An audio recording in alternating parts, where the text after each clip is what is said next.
মূর্তি রাখা হয়েছিল এটাও কিন্তু জানে। বাবরি মসজিদ যারা ভেঙেছিল তারা আইনকে লঙ্ঘন করে তারা বেআইনি কাজ করেছিল, এটাও আদালত মনে করছে। কিন্তু আদালত হিন্দু ভাইদের মন্দির করার ইচ্ছা হয়েছে বলে রাম মন্দিরের অযোধ্যার ওই জায়গাটি, বাবরি মসজিদের জায়গাটি রাম মন্দির করার জন্য ছেড়ে দিল। এটি হচ্ছে বিচার। কিন্তু আমরা যেহেতু মুসলমানরা আদালতের রায়কে সম্মান জানায় তাই মেনে নিলেন। কিন্তু জেনে রাখবেন, আমাদের কিন্তু যখন মসজিদ, একটা মসজিদ নয় গোটা দেশের মসজিদের নিরাপত্তার প্রশ্ন, তখন কিন্তু আমরা কোনো কিছুর সঙ্গে আপোষ করব না। আমি জানি আপনাদের ইচ্ছা থাকলেও আগামী 26শে এপ্রিল এত মানুষকে নিয়ে আমরা ব্রিগেডে যেতে পারবো না।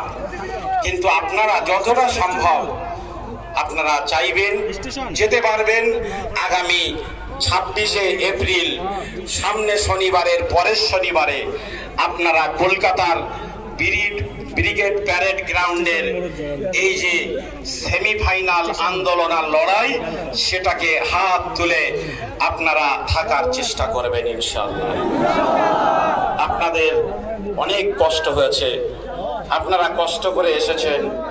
আবার আসবো, কেননা আন্দোলন তো আর আজকে শেষ নয়, সম্পর্কটাও আজকে শেষ হয়ে যাবে না। আবার আসবো এই কথা দিয়ে।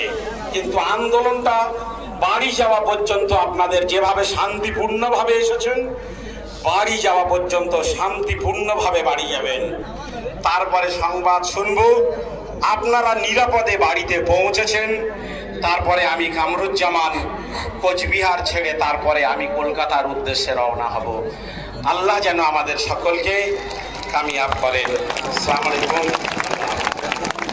অনেক অনেক ধন্যবাদ প্রিয় ভাইয়েরা, আমাদের কামরুজ্জামান সাহেবকে অনেক